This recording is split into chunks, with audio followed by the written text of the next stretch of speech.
लुहे यो उखु चाहिँ अब सक्खर बनाउनु लागि आज 12 देखि काटेर चाहिँ ल्याएको हो। त्यो फर्स्ट नि यसलाई चाहिँ अब यसलाई सबै तासेर उपर मैले बनाएर राखेको छु। त्यसरी तासेर खुर्केर मजाले राख्नुपर्छ। खुर्किनु लागि चाहिँ नि अब यो खुर्किनु चाहिँ नि अब यो यस्तो छ नि, यिनीहरू चाहिँ सबै खुर्किनुपर्छ र सफा बनाउनुपर्छ है। यसलाई यसरी खुर्किनुपर्छ मजाले।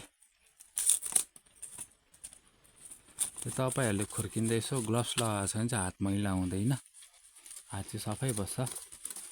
त्यसो गरेर खुर्किनुपर्छ।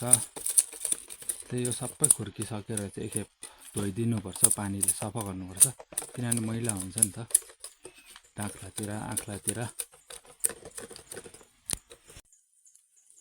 अब यो खुर्किसकेपछि चाहिँ यस्तो हुनुपर्छ, क्लिन गरेर नि सफा।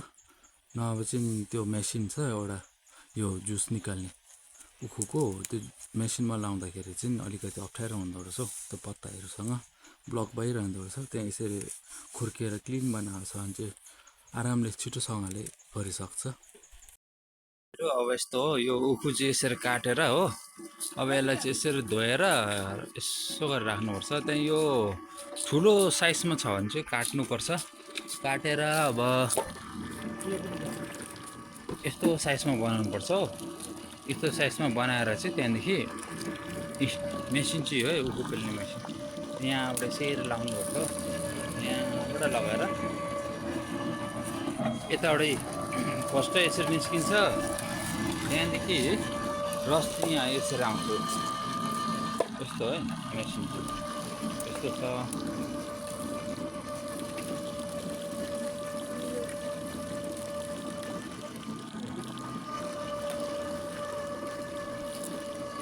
यो चाहिँ नेपालीमा चाहिँ ढोडे उखु भन्दो रहेछ। यो चाम्रो खालको उखुहरू छ, तर यहाँ सबै मिक्स छ। अब यहाँ अर्को खालको यो कमला खालको उखु पनि छ, यहाँ यस्तो खालको।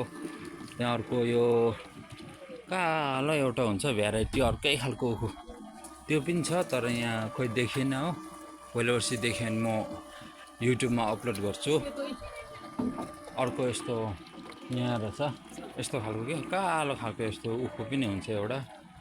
त्यहाँ अर्को यहाँ यस्तो यो चाहिँ अलिक चाम्रो हुन्छ कि, यो चाम्रो भएर चाहिँ बिचमा फुटाउनु पर्छ, नभए पेल्दैन राम्रोसँगले मेसिनले। त्यहाँ यसरी यो पेलेर चाहिँ त्यहाँ हामीले यहाँ सक्खर बनाउँछौँ भुटानमा। के भन्छ झोल निकालेको थियो नि उखुको हो, त्यो झोल चाहिँ अब यसरी यहाँ भाँडामा लगाएर यसरी उमाल्नुपर्छ। मजाले उमालेकै गर्नुपर्छ। यो प्रोसेस चाहिँ अब यस्तै 3-4 आवर्स जस्तो लाग्छ। यसरी आगो मजाले लगाएर उमाल्नुपर्छ। त्यो उमालेकै गर्दा लास्टमा यो के भन्छ यहाँ पानीहरू वाटर कन्टेनरहरू चाहिँ सबै इभापोरेट भएर जान्छ हो, बाफमा जान्छ। त्यहाँदेखि लास्टमा त्यो बाक्लो चिनीहरू मात्रै रहन्छ नि त, त्यो टाइममा चाहिँ सक्खर बनाउनुपर्छ। त्यहाँदेखि यो टाइम टु टाइम अब यो उम्लिँदाखेरि यहाँनिर कालो भएर उँभोबाट आउँछ यस्तै, हेर्नुहोस् ल।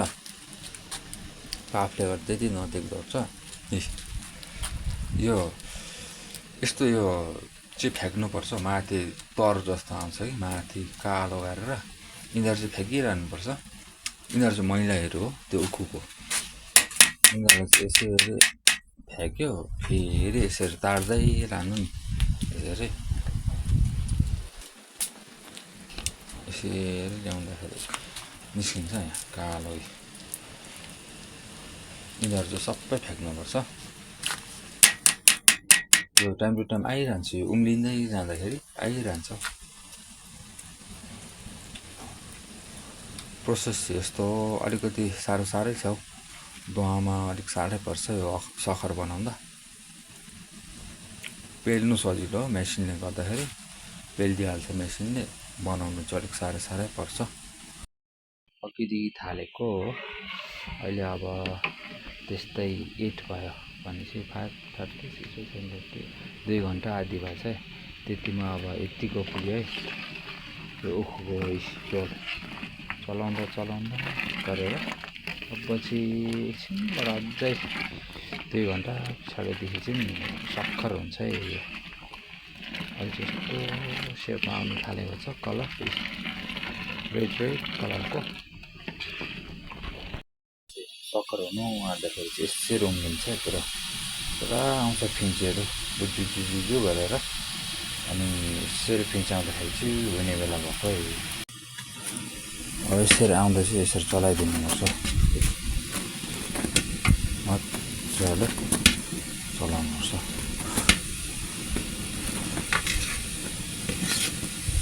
यसरी अलिक बाक्लो हुनुपर्छ दही जस्तो त्यहाँदेखि चाहिँ रेडी भएको हो सक्खर त्यहाँदेखि चाहिँ त्यसलाई यस्तो रेडी पारेको छु यस्तो बटुकोमा घिउ लगाएको छ त्यहाँ यस्तोमा लगाएर सेप निकाल्नुपर्छ फाइनल प्रोसेस सक्खरको यस्तो छ